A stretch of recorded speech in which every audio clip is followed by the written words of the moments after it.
నమస్తే, welcome to great Andhra big story.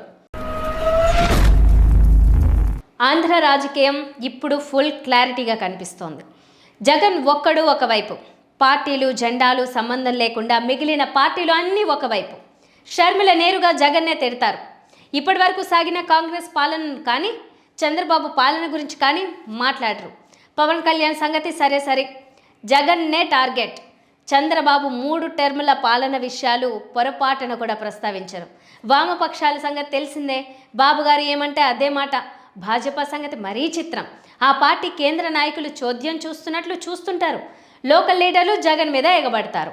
So మొత్తానికి Jagan party మినహా రాజకీయంలో ప్రవేశం ఉన్న పార్టీలు కావచ్చు, వ్యక్తులు కావచ్చు, సోషల్ మీడియా హ్యాండిల్లు కావచ్చు, మీడియా కావచ్చు, అందరికీ ఒక్కరే టార్గెట్, వైఎస్ జగన్. గమ్మత్ ఏంటంటే ఈ జనాలు అంతా గడిచిన 5 ఏళ్ల పాలన గురించే మాట్లాడతారు. అంతకుముందు 3 టర్ములు పనిచేసిన చంద్రబాబు చేసిన దాని గురించి మాట్లాడుతారు. చంద్రబాబు పాలన గురించి మాట్లాడాలంటే సైబరాబాద్ అంటూ బాకా బయటకు తీస్తారు.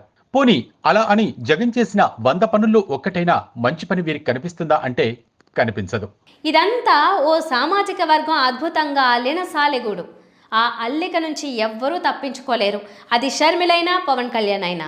ఎక్కడెక్కడో పావులు కదులుతాయి, ఎవరెవరో పందాలు నప్పుతారు. ఫలితం ఎవ్వరూ ఊహించిన విధంగా భటులు నడుస్తారు. ఎక్కడ కాంగ్రెస్ పార్టీ, దానికి ఓ సలహాదారు. సదరు సలహాదారు మనవాడే. ఆ మాత్రం చాలు కదా అల్లుకుపోవడానికి. అక్కడ ఆ విధంగా తమ కార్యక్రమాలు నెరవేర్చుకున్నారు. ఎక్కడ అసంతృప్తి ఉంటే అక్కడ వల వేస్తారు. సామ దండోపాయాలతో పని లేదు, దానోపాయం ఉండనే ఉందిగా. పైగా జగన్ తీరు వేరు. ఎవరి కోసం ఎవరున్నారు, పొండిరా పొండి అనే టైపు. అందరినీ దూరం చేసేసుకున్నారు. బతిమాలే ప్రసక్తే లేదు, బామాలే ఊసేలేదు. అసలు లౌక్యం తెలియదు అనుకోవాలో, అసలు రాజకీయం వంట పట్టలేదు అనుకోవాలో, మరింక ఏం ధీమా ఉందో.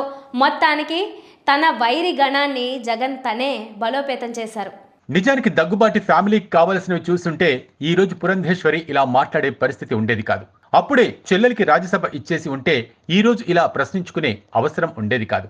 ఇలా ఎవరికి కావలసిన బిస్కెట్లు, రొట్టె ముక్కలు ఇచ్చుకుంటూ పోతే ఆంధ్ర రాజకీయ ముఖ చిత్రం ఇలా ఉండేది కాదు. కానీ అన్నీ అనుకుంటే అక్కడ ఉన్నది జగన్ ఎందుకు అవుతారు? అనితర సాధ్యం నా మార్గం అన్నట్లు సాగుతున్నారు. ఇక మిగిలింది ఒక్కటే ఆశ జగన్ కు. తాను ఇన్నాళ్ళు ఇన్ని మాటలు పడి, ఇన్ని అప్పులు చేసి, ఇంత అపభ్రత మూట కట్టుకుని పంచిన డబ్బులు అక్కడకు వచ్చి ఆదుకుంటాయా? ఆదుకోవా? అయినవారు కానివారు అంతా శత్రువులై ఎదురు నిలిచిన వేళ జనం ఏమంటారు? డబ్బులు ఇచ్చినా పంచినా కూడా తాము కూడా ఎదురుగానే ఉంటాం తప్ప పక్కన ఉండము అంటారా? అంతకన్నా దురదృష్టం జగన్ కు మరోటి ఉండదు. అపజయాన్ని కౌగిలించుకోవడానికి సిద్ధమైపోవడమే. కానీ ఇది కాదు సమస్య. జగన్ గెలవచ్చు, ఓడచ్చు, అది వేరే సంగతి. కానీ ఆ వర్గం అల్లిన సాలిగూడులో చిక్కుకున్న వారందరికీ తర్వాత ఎలాగూ కనువిప్పు అవుతుంది. కానీ ఒకసారి మళ్ళీ అధికారం చేతిలోకి వచ్చిన తర్వాత ఇక మరి కొన్ని దశాబ్దాలు ఆ వర్గం గుప్పిట్లో ఆంధ్ర జనం అల్లాడాల్సిందే. మళ్ళీ మరోసారి జగన్ లాంటి మరొకరు రాలేరు, రానివ్వదు ఆ వర్గం. ఇది వాళ్ళ బిగ్ స్టోరీ. మరిన్ని టాపిక్స్తో మళ్ళీ కలుద్దాం. నమస్తే.